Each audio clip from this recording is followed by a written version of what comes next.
បាទចឹងជំនួសឲ្យបងប្អូនទាំង95នាក់ដែលសូមអនុញ្ញាតនៅការស្មូនកំណាតអញ្ចឹងកំណាតថ្ងៃនេះគឺលើកមុនយើងមានកំណាតតូពិសេសប៉ុន្តែថ្ងៃនេះយើងនឹងបដូរកំណាតបន្តិចគឺយើងនឹងចង់ឲ្យបងប្អូនទាំងអស់គ្នាបានស្ដាប់ពីពាក្យដែលចេញពី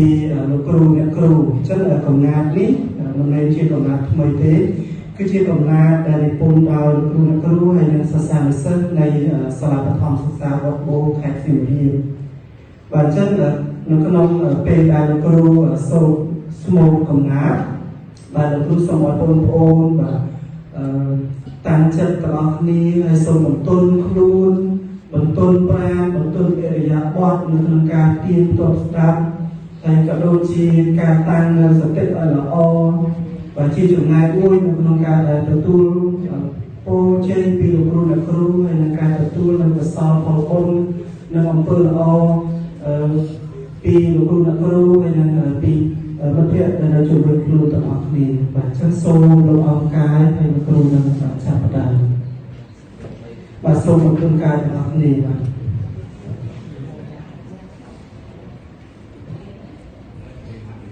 គ្រូព្រៀបដូចជាពុកម្ដាយ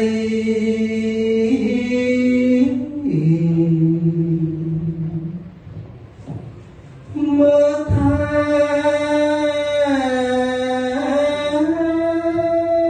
ឆោមឆាយកាយស្នេហ៍ស្និទ្ធ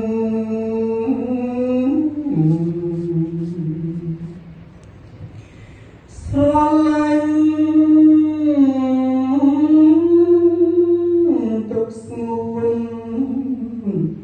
ដូចជីវិត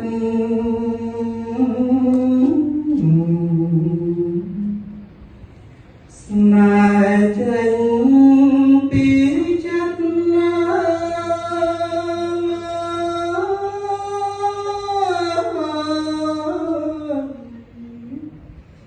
អត់មុំសា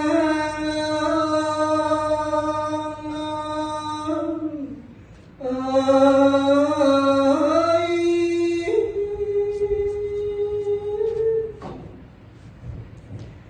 បងរៀនមិនដែរលេចអប់រំ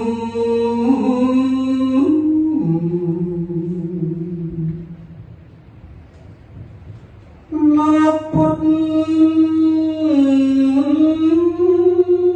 លោកខំ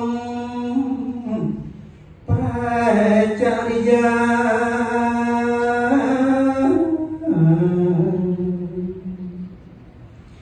សិស្សមាន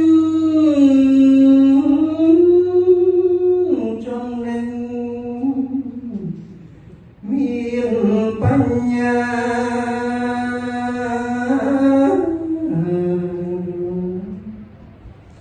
សិលធម៌ភ្លឺថ្លា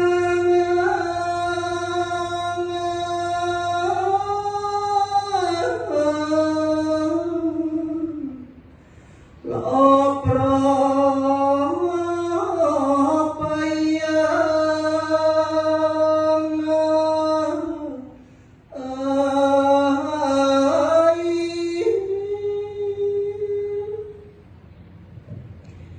គ្រូមិនហ៊ានជឿមិនហ៊ានឈប់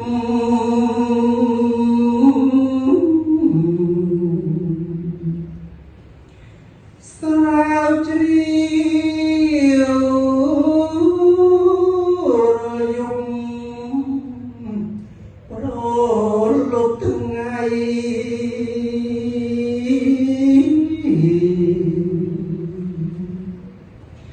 ស្វាស្វាបន្ថែម បំពេញថ្ងៃ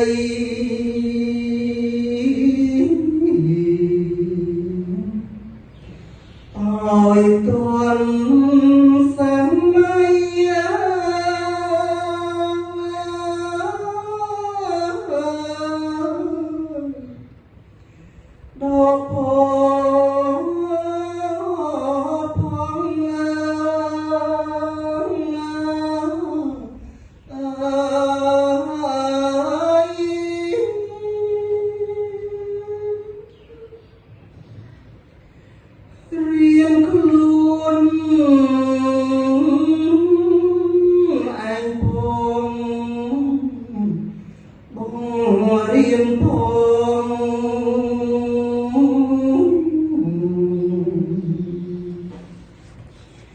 ដួងចិត្តបំណងខ្លាចសើងង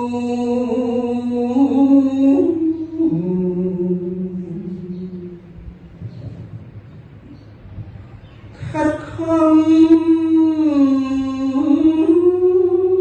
ទូមានគ្រប់ជ្រោយជ្រុង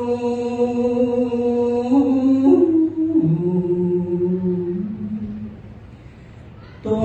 នុកបំរុង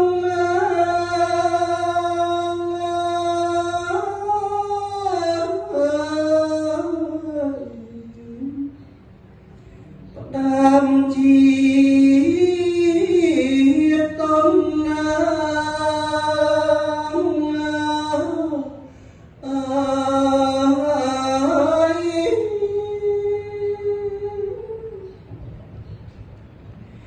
ពេលថ្ងៃបង្ហាត់យុគតែងការរវល់យ៉ាងណាមិនទម្រង់ចង់ឲ្យសិស្សចេះលេងនិពន្ធកិច្ចការស្រាលធ្ងន់គ្រូរងរាល់អប់រំឲ្យសិស្សដើរផ្លូវត្រូវអប់រំឲ្យសិស្សដើរផ្លូវល្អយល់ខ្មៅយល់សតាមគន្លងកុំដើរផ្លូវខុសនាំឲ្យឆ្កងខ្លាចក្រែងអ្នកផងគេនឹងទីខិតខំជាយាមទោះលំបាកការងារឥតស្រាក្តៅរងាចង់ឃើញសិស្សល្អគ្រប់គ្នាគ្រូមិនតាត់ទៀមទីមិនប្រាថ្នាអប់រំប្រដៅដោយចិត្តស្មោះខឹងអង្គចិត្តអស់មិនវិចារគ្រូមិនដែលគិតចិត្តរិស្យាសិស្សគ្រប់អាត្មាចូលចងចាំគ្រូខ្លាំងត្រូវគេអ្នកងាយស្ដី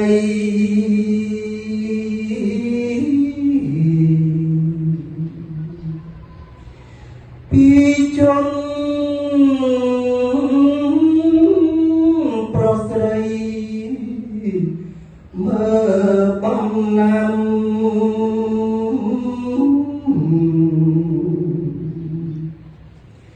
សារៀនធ្លាក់លេកើតក្តីក្តាំ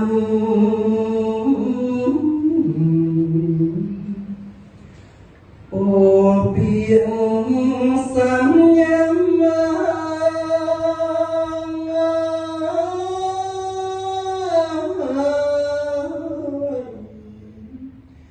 គ្រូមិនល្អ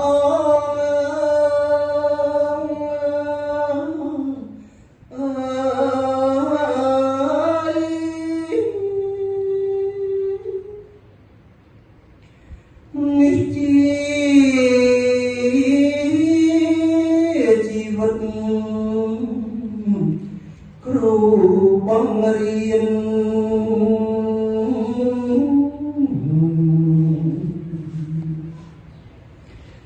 ឈំឡងជាស្ពានដ៏បវរ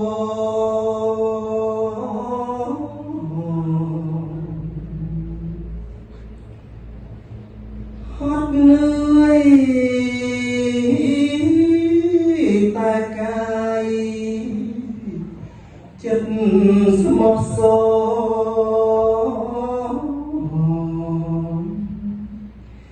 កូនគេបានល្អ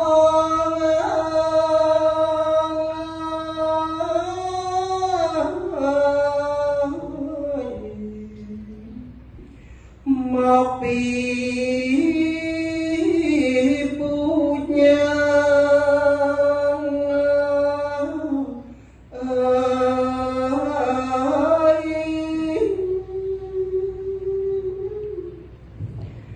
ពេលខ្លៃ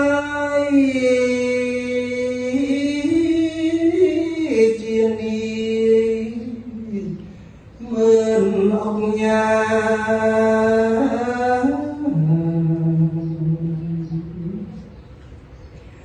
អ្នកប្រាជ្ញ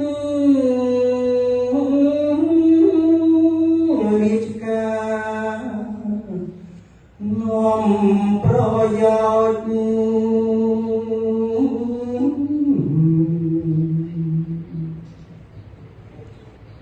មានយងមានស័ក្តិអ្នកធំតូច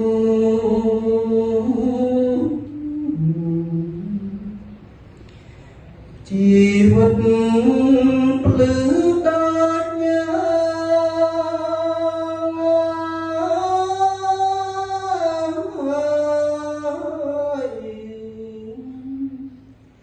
ពេចចរកាយាអើយ